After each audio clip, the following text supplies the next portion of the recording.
먼저 문제에 대한 설명을 생략하고 저의 주장을 내세우기 앞서 논제에 있는 용어 정의를 먼저 하도록 하겠습니다. 논제에는 인공지능이라는 단어가 나오는데 여기서 저의 발언의 인공지능은 객관적인 데이터, 자신에게 입력된 데이터에 의해서만 움직이는 인공지능을 의미하고 일종의 약인공지능이라고 볼 수 있는 인공지능을 존재하에 말씀을 드리도록 하겠습니다. 그래서 논제 첫 번째의 내용은 미래의 인공지능이 발달된 사회에서 어떻게 자신의 희망 직업에 어떤 영향을 미칠까에 대한 내용을 발언을 해야 되는데요. 여기서 저의 희망 직업은 건축 설계자입니다. 이 건축 설계자가 하는 일은 건축가가 도안한 그 설계가 과연 안전한가에 대한 판단을 내리고 그 건축물을 지을 때 있어서 건축 재료에 대해서 결정하고 모든 시공에 있어서 모든 전반적인 영향을 끼치는 직업을 의미합니다. 근데 이 직업이 미래 인공지능이 만났을 때 있어서 영향을 받을 부분은 바로 먼저 설계 안전도를 검사할 때 그 건축 설계자가 직접 다 자기가 직접 계산식에 넣어서 확인을 하지 않아도 된다는 점. 그래서 보다 정확하고 안전하게 그 직업의 안전도에 대해서 검사를 할 수 있다는 점과 두 번째는 그 건축 재료를 쓸 때 있어서 방대한 엄청 많은 데이터, 사람들이 가지고 있는 데이터보다 더 훨씬 많은 데이터를 가지고 그 건축물에 적당한 건축 재료를 설정할 수 있다는 점이 그 영향이라고 생각합니다. 그렇기 때문에 두 번째로 말씀드려야 될 기대와 문제점에 대해서 말씀드릴 텐데 그 기대에 있어서는 더 정확하고 더 안전한 건축물을 지을 수 있게 된다는 점, 그리고 두 번째는 더 많은 인간이 가지고 있는 지식보다 자신이 혼자 가지고 있는 지식보다 더 많은 지식에서 그 건축 재료를 설정하고 더 건축물에 더 부합한 건축 재료를 설정할 수 있다는 점이 그 기대라고 생각합니다. 하지만 문제점이 발생하는데요. 그 문제점의 첫 번째는 그 데이터적인 측면에만 의존을 하기 때문에 인간이 과연 여기서 편리하게 지낼 수 있는가, 그 마음적으로나 몸적으로 더 편안하게 지낼 수 있는가에 대한 판단을 내리기에는 미숙하고 그런 경험이 적기 때문에 경험을 가지고 있지 않기 때문에 과연 사람이 여기서 편리하게 살 수 있는가에 대한 생각은 그런 고려는 무시될 수 있다는 점이 하나의 문제점이라고 생각하고, 두 번째 문제점은 건축 설계자가 그 안전도를 검사하는 거나 건축물 재료를 설정하는 거에 있어서 사람이 그렇게 많이 필요하지 않기 때문에 일자리가 감소하는 문제점이 발생할 수 있다고 생각합니다. 그래서 이 두 가지 문제점에 대한 해결 방안을 제시하도록 하겠습니다. 첫 번째 문제에 대한 해결 방안은 바로 그렇기 때문에 인간과 조화를 이룰 수 있다는 점입니다. 인간과 조화를 이루면 된다는 점입니다. 인공지능이 강점인 부분이 있고 사람이 강점인 부분이 있기 때문에 사람이 가지고 있는 그 특수의 그 경험들과 인공지능이 가지고 있는 데이터적인 강점을 같이 조화를 이룬다면 사람이 편리하고 더 안전하게 살 수 있는 건축물을 만들 수 있을 것이라고 생각합니다. 그리고 두 번째 문제에 대한 해결 방안은 아까 첫 번째로 말씀드렸던 해결 방안과 동일한데요. 조화를 이룰 수 있기 때문에 그 조화 방법을 잘 설정한다면 인간의 일자리 감소가 엄청 큰 일자리 감소로 이루어지는 것이 아니라 어느 정도 이 직업에 인간이 필요하기 때문에 너무 많이 인간이 줄어드는 일은 줄일 수 있을 것이라고 생각했습니다. 이상입니다. 저도 이번 논제와 같이 인공지능의 발달이 저의 희망 직업군에 하게 되는 영향부터 이야기하도록 하겠습니다. 우선 제가 희망하는 직업 분야는 바로 생명공학 분야인데요. 이 생명공학 분야는 바로 인체와 관련된 생명과 관련된 그런 기초 지식들을 기반으로 기술과 연관지어서 그것들을 연구하는 그러한 학문입니다. 이러한 연구직을 희망하기 때문에 제가 인공지능과 어떤 영향력이 있는지 말씀드리자면, 우선 제가 생명공학 분야 중에서도 뇌와 관련된 뇌공학 분야를 연구하고 싶은 마음이 있는데, 이 뇌공학 분야의 특성을 이야기해드리자면, 뇌공학은 일단 사람의 질병과 관련되어 있는 부분들이 많고, 아직 그런 질병들에 대해서 완전히 해결되지 않은 분야도 많기 때문에 뇌공학의 특성은 연구해야 할 분야는 많지만 아직 많이 확실하게 보편화된 그런 정보들이 많지 않다는 점이 특징입니다. 그렇기 때문에 기본적인 데이터를 가지고 그것들을 정보 처리하는 능력을 가진 인공지능에 대해서 아직 많은 자료들이 보편화되지 않은 뇌공학은 그러한 큰 영향력을 받지 않는다는 것을 알 수 있습니다. 하지만 이 인공지능이 뇌공학에 영향을 미칠 수 있는 점은 그 연구를 하는 과정에서 많은 데이터들이 발생할 경우 그 데이터들을 빠르게 정리할 수 있다는 그런 긍정적인 방향으로 영향을 받을 수 있다는 것을 알 수 있습니다. 제가 다음으로 생명공학 분야가 인공지능을 통해서 기대되는 점과 문제점을 이야기하기 전에 앞서 생명공학 분야에 대해서 아까 설명해 드렸듯이 생명공학 분야는 기본적인 연구 그러한 지식들을 기반으로 기술과 연관되는 그러한 학문입니다. 그렇기 때문에 생명공학 분야에서 자신이 연구한 분야에만 끝이 내는 것이 아니라 그 연구 분야가 기술과 접목되어서 의약품이나 새로운 기술들이 만들어졌을 때 그것들은 연구직이 아니라 제조업과도 관련이 되어 있다는 것을 알 수 있습니다. 많은 논문들에 따르면 인공지능에 대해서 대체될 수 있는 직업 분야에는 연구직은 굉장히 낮은 비율로 대체될 수 있다고 나와 있는 반면에 제조업에는 굉장히 높은 비율로 대체될 수 있다는 것을 알 수 있었습니다. 여기서 제가 기대되는 점은 제조업 자신이 연구한 분야의 그런 기술이 사회에 보편화될 수 있는 속도가 굉장히 빠르다는 점입니다. 왜냐하면 제조될 수 있는 분야에서 노동력이 굉장히 감소하고 그렇기 때문에 기계들이 빠른 속도로 그런 인공지능에 의해서 보편화될 수 있다는 점들이 있고 그리고 또 기대될 수 있는 점은 의약품이나 이런 자신이 발견한 기술들이 보편화될 때 그 가격들이 싸져서 좀 더 빨리 확산될 수 있다는 점에서 기대될 수 있다고 보았고 그렇다면 문제가 되는 점은 아까 말씀해 주셨던 것처럼 일자리가 감소될 수 있는 그러한 문제점도 가지고 있는 반면에 조금 문화적으로 사회의 그런 교육적인 트렌드나 다른 많은 방향들이 바뀔 수 있다고 생각하는 것은 인공지능이 많이 발달될수록 저희가 인간으로서 할 수 있는 그런 자리는 자신의 그러한 특정한 전문 분야를 살리는 그러한 것이 굉장히 중요하다고 생각하는데 그것에 따라서 많이 교육적인 트렌드도 바뀔 것 같고 자신이 노력해야 하는 분야도 굉장히 바뀔 것이라고 생각합니다. 그렇기 때문에 문제되는 점은 바로 일자리가 감소된다는 점과 또 문제점이 될 수 있다는 것은 자신의 특정 분야를 살리기 위해서 한정적으로 교육적인 트렌드가 바뀔 수 있다는 것이 문제점으로 제공될 수 있다고 생각하였습니다. 이에 대해서 해결될 수 있는 방안은 일자리 같은 경우에는 어느 경제학자에 따르면 그 일자리가 감소될 수 있다는 점은 그 연구 분야에서 추가적으로 제공되는 정보를 처리할 수 있는 또 새로운 직업군들을 만드는 것이 중요하다고 생각을 하게 되었습니다. 제가 희망하는 직업군은 교육에 관련된 직업군으로 약간 교육 정책 쪽으로 직업을 갖고 싶습니다. 그래서 여기서 인공지능이 과연 교육의 전체적인 분야에 어떤 영향을 미칠까에 대해서 저는 많은 방향에서 영향을 미칠 거라고 생각합니다. 교육 제도, 방법, 내용에 대해서 많은 문제를 끼칠 거라고 생각하는데 하지만 저는 여기서 큰 틀은 변하지 않을 것이라고 생각합니다.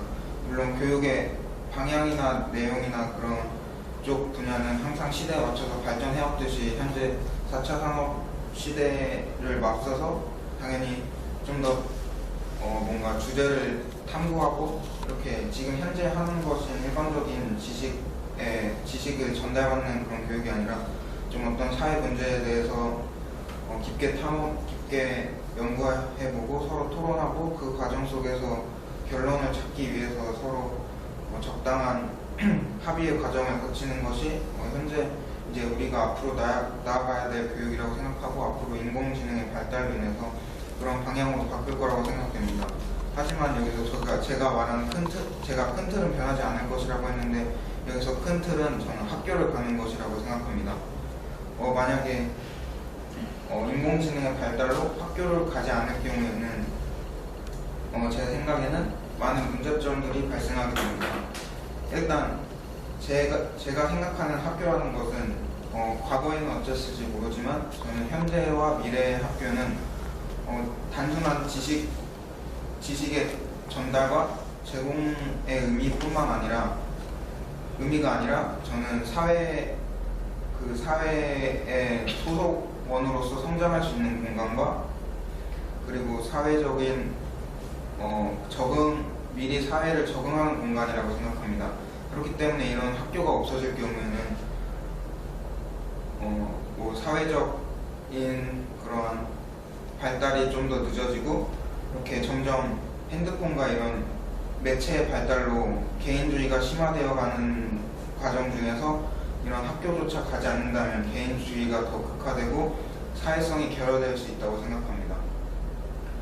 그렇기 때문에 저는 학교는 꼭 가야 되고 이런 인공지능의 발달로 학교를 가지 않는다면은 다른 사회성에 대한 결여와 그로 인한 그런 범죄나 아니면은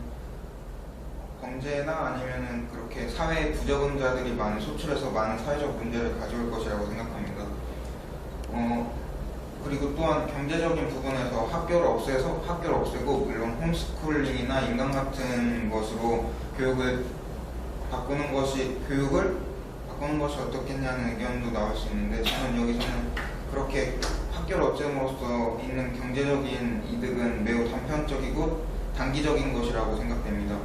왜냐하면 그 학교를 다니지 않고 홈스쿨링과 인강으로의 정보를 얻었을 때 발생되는 그런 사회 부적응이라든지 범죄 그러한 문제들이 발생함으로써 저는 그것을 해결할 때 비용이 더 많이 들고 이렇게 그리고 학교에서 직접 얼굴을 마주보고 하는 교육이 나중에 그 사람들이 직업이나 어떠한 문제를 해결하려고 나왔을 때 좀 더 효과적이게 문제를 해결하여 경제적이라고 볼 수 있습니다.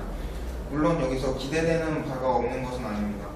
기대되는 바도 있는데 그것은 교육을 언제 어디서든 인공지능을 통해서 다양한 많은 정보를 받을 수 있다는 거고 또한 교육의 불평등을 해소할 수 있습니다. AI는 방대한 것을 갖고 있고 상대적으로 인간에게 받는 것보다 가격이 저렴하기 때문에 좀 더 교육의 불평등을 해결할 수 있을 거라고 생각합니다. 네, 앞으로 나와서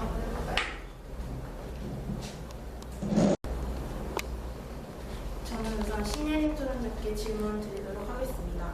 아까 건축 설계사가 인공지능에 의해서 영향을 받을 수 있는 점에서 기대되는 점에서 건축 설계사가 인공지능에 영향을 받으면 자신의 지식보다 더 우월한 부분에서 그 건축 재료를 고르고 할 수 있다고 말씀하셨는데 인공지능에 대해서 말씀하실 때 아까 자신의 기본적인 데이터의 기반으로 실행된다고 했는데 어떻게 자신의 인간의 지식보다 더 많은 것에서 할 수 있는지. 인간의 지식에 대해서 말씀을 드릴 때 이게 한 사람이나 몇 명의 사람이 그 지식을 합친 것보다 그 인공지능 같은 경우에는 다양한 지식들을 한 번에 수용할 수 있잖아요. 근데 그런 다양한 지식들이 인간이 여러 명이 있는 것보다 더 많은 더 방대한 양에 있어서 더 많은 양을 가지고 있기 때문에 그 판단을 내릴 때 다양한 양에서 더 판단을 내릴 수 있다고 생각했습니다. 저 역시 인공지능의 이러한 면을 긍정적으로 보아서 제가 희망하는 뇌공학 분야에도 이러한 인공지능의 측면을 긍정적으로 이용할 이용할 수 있다고 보았는데요. 인공지능의 경우에는 다양한 양의 데이터를 수용하고 있을 수 있는데 반면에 만약에 인간이 인공지능처럼 모든 정보를 다 수용하지 못하고 기억에 한계점이 있기 때문에 자신의 연구를 이어나가는 데 앞서서 자신이 이전에 어떤 연구를 했는지 또 이용될 수 있는 근거가 무엇인지 분류할 수 있는 그러한 능력이 인공지능보다 현저히 떨어지기 때문에 인공지능의 이런 측면을 이용할 수 있으면 정말 그 연구직의 분야에서도 더욱더 발전할 수 있다고 생각을 하였습니다. 그럼 고종호 토론자께 질문 드리고 싶은데 아까 처음에 그 교육의 큰 틀은 변화하지 않지만 교육 제도가 변화할 수 있다고 말씀해 주셨는데 어떻게 변화할 것 같은지. 좀 자율적이고 자신 그 어떤 문제 상황에서 해결하기 위해 토론하고 합의하는 과정으로 그렇게 토론학습이 많아질 거라고 생각해요. 저 역시 이 토론하고 학습하는 그러한 분야가 제가 희망하는 그러한 연구직에서도 굉장히 중요하다고 생각을 하였습니다. 사실 인공지능의 도래는 피할 수 없는 것이기 때문에 인공지능이 더욱 발달하면서 개인적으로 연구를 하는 분위기가 형성될 것인데 이러한 분위기를 극복하고자 교육 제도가 이렇게 토론하고 합의하는 분위기로 바뀌게 된다면 그런 연구 분야에서도 더욱더 빛을 발할 수 있는 사람들이 등장할 수 있을 것이라고 생각하였습니다. 이상입니다.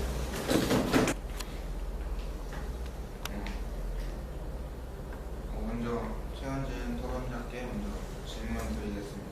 그리고 그거 직업에서 사용하기 위해서는 어떤 노력이 필요하다고 하셨죠?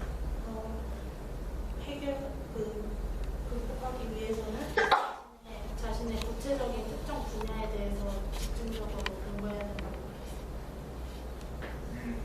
저도 이거에 대해서 교육적으로 인공지능이 교육 현 상황에 들어오게 된다면은 이렇게 일반 선생님이 한 학생을 가르칠 때 선생님은 다양한 정보를 알고 있어야 되기 때문에 지식의 정도가 물론 깊을 수도 있지만 얕은 경우가 많습니다. 저는 이러한 것을 최현진 토론자가 해결 방안으로 말했듯이 인공지능 사회에서 살아남으려면 좀 더 전문적인 지식을 갖고 있어야 하고 이 전문적인 지식을 배우는 데에 교육 제도에서 인공지능이 사용된다면 좀 더 깊은 정보를 좀 더 효율적으로 받아들일 수 있을 거라고 생각합니다.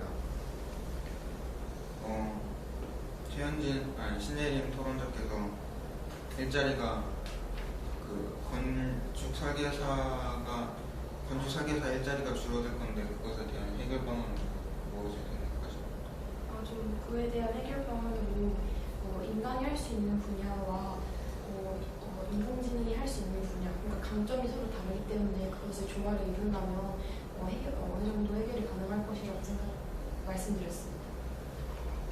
이렇게 앞서서 신예림 토론자가 말한 그런 건축 설계사 부분에서의 조화도 필요하듯이 저는 이렇게 인공지능 상황에서의 모든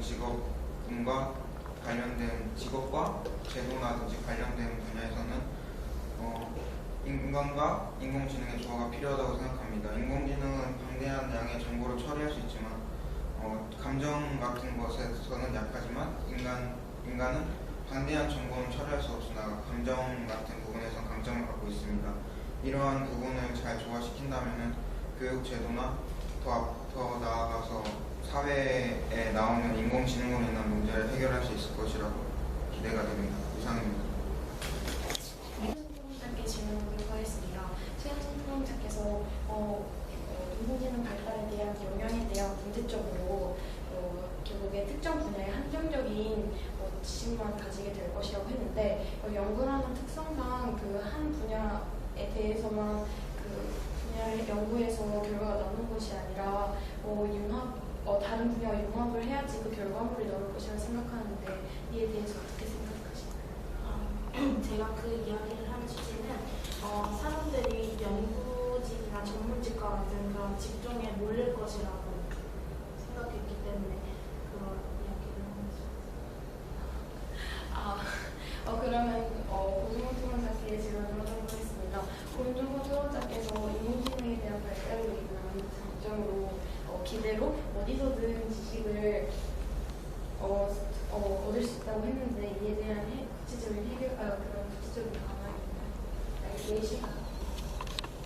인공지능은 뭐 실체가 존재하지 않는 거기 때문에 핸드폰에도 넣을 수 있고 노트북에도 쓸 수 있고 다양한 전자기기에도 쓸 수 있기 때문에 그런 전자기기만 가지고 있다면 어디서든 자신의 원하는 정보를 인공지능을 통해서 습득할 수 있고 그러한 경우가 알파고라고 생각하는데 알파고의 본체는 실질적으로는 미국에 있었지만 바둑대회를 열릴 때는 바둑 경기장 안에서 있잖아요. 그것처럼 정보가 어디에 있든 빠르게 습득할 수 있는 게 있다고 생각합니다. 저도 이 고종 토론자의 인공지능의 이런 어디서든 쓸 수 있다는 장점이 가장 큰 이점이라고 생각을 하는데요.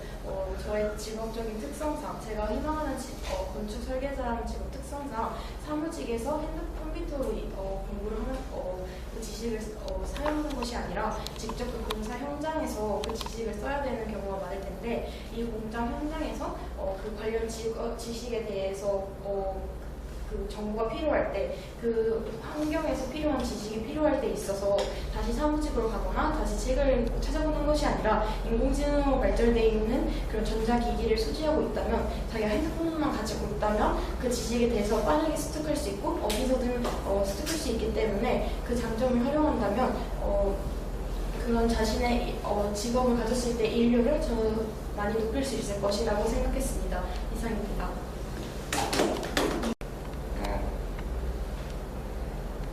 일단 최현진 토론자께 먼저 질문 드리도록 하겠습니다. 뇌공학이 어떻게 교육에 접목시킬 수 있을지가 궁금합니다.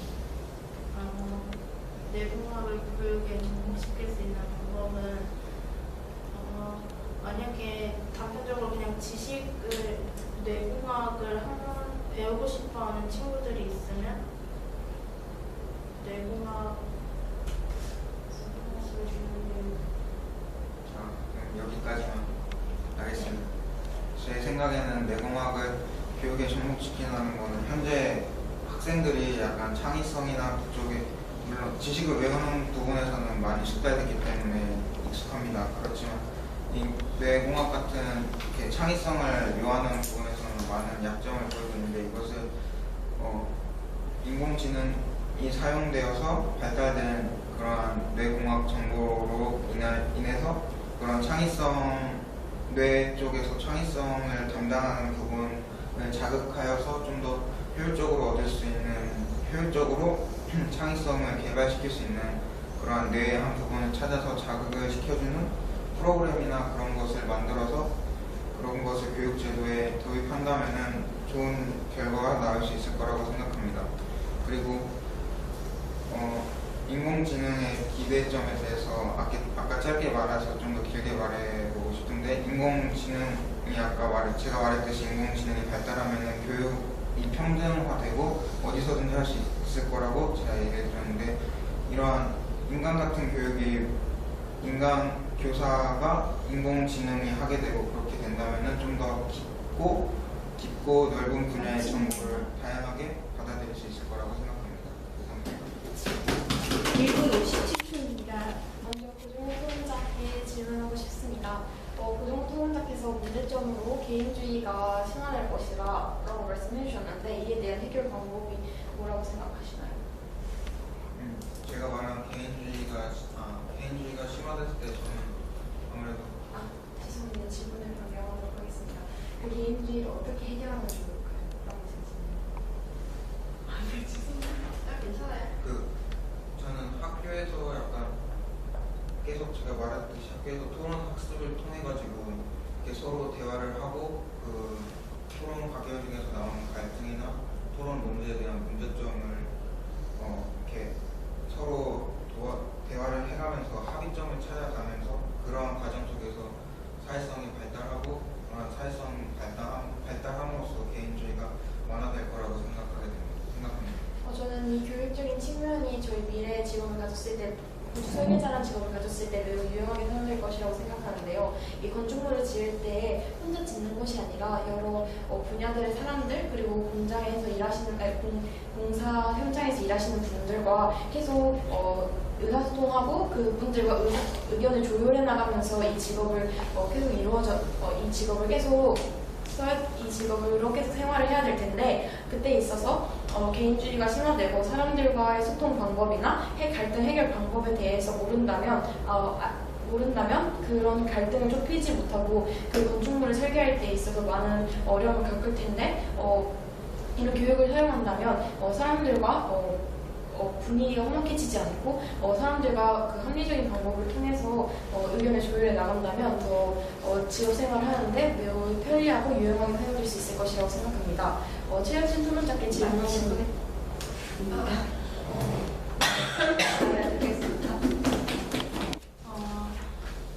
우선 신예진 토론자께 먼저 질문하도록 하겠습니다. 우선 내공학 기술 중에 하나인 내공학이 발달되고 있는 그런 연구 분야 중 하나인데요. 만약에 로봇이 건축 설계한 것을 건설할 때 그 건축 관련된 기반 지식이 모두 들어있는 인공지능이 그것을 검토한다고 할 때 만약에 특정한 그런 요구사항이 있거나 특별히 변화되고 싶어하는 그러한 사람의 심리적인 요소를 담은 그러한 요구사항이 된다면 그것을 검토할 때 어떤 한계점이 있을 것이라고 결국에는 인공지능이라는 것이 객관적인 데이터를 통해서 그것이 만들어진 것이기 때문에 그 건축물을 요구하는 사람들은 다 다른 사람이고 다 다른 개인적인 특성을 가지고 있는 사람일 텐데 그 사람들에게 제대로 맞지 않는 그런 객관적인 수치일 수도 있기 때문에 결국엔 사람들이 불편을 호소할 수 있다고 생각합니다. 제가 생각하는 것 역시 내공학이 발달할수록 인공지능이 내공학의 발달에 도움을 줄 수 있지만 이런 내공학이 또 다른 한편으로는 어떤 사람들 간에 대면되는 그러한 직업들에게 한계점을 줄 수 있다고 저 역시 생각합니다.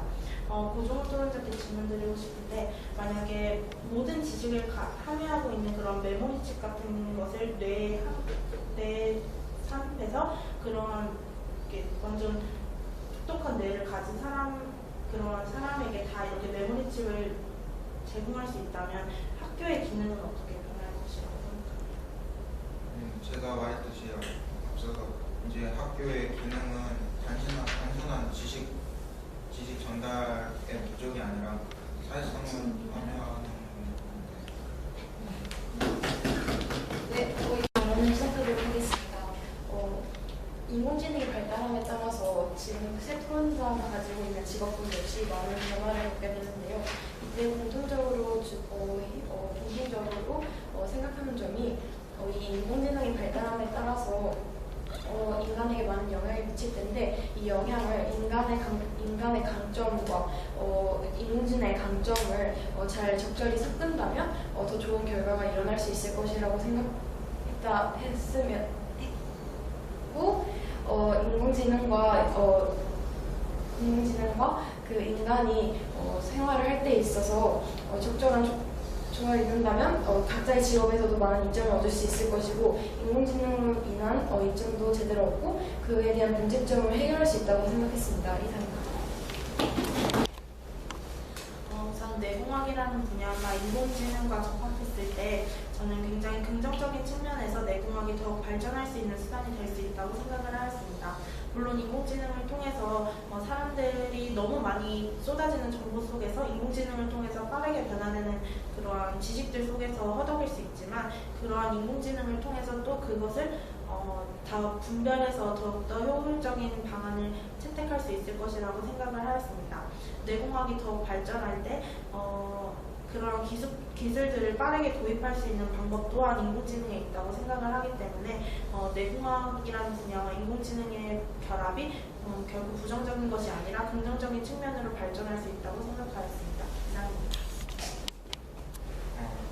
인공지능의 발달로서 우리는 교육이 좀 더 평등화될 수 있고 좀 더 깊은 지식을 얻을 수 있습니다. 그래서 인공지능이 발달하면서 우리가 교육을 받을 때 인공지능이 가진 가치관이나 이런 것들을 좀 더 이해할 수 있고 좀 더 이해할 수 있을 것이라고 생각합니다. 깊은 지식을 학교에서 교육받고 어디서든지 교육받을 수 있습니다. 하지만 이런 인공지능만으로 교육을 받게 된다면 인간성이 결여될 수 있습니다. 이런 인간성의 결여를 해결하기 위해서는 학교에서 교육을 정보를 준다는 개념이 아닌 좀 더 토론하고 인간과 인간 관계를 형성할 수 있는 프로그램을 만들어서 그런 프로그램을 운영해야 될 것 같다고 생각합니다.